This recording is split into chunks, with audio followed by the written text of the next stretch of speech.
誰像我這樣地渺小，亦無人比我更可笑。周遭的空氣仿似窒息了，悲與喜難明了。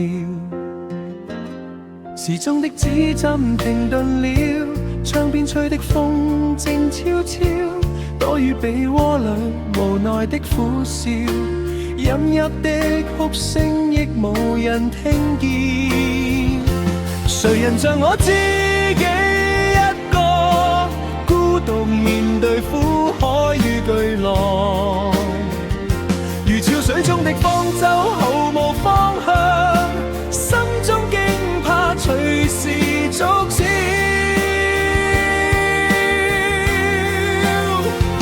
如此這般的我，誰人像我從沒愛過？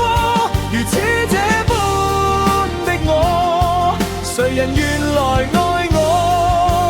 能讓我學懂得怎樣才是愛過。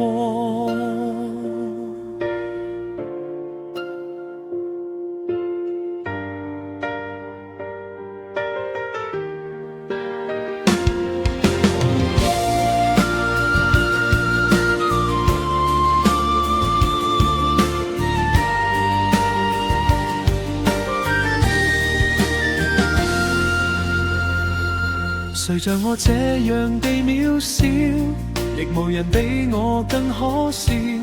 周遭的空氣仿似窒息了，悲與喜難明了。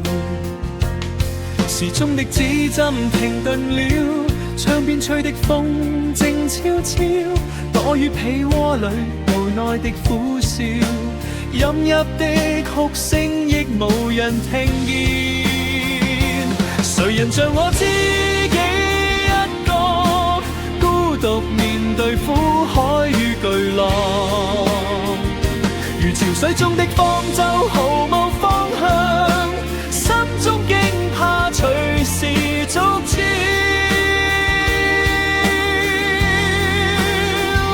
如此這般的我，誰人像我從沒愛過？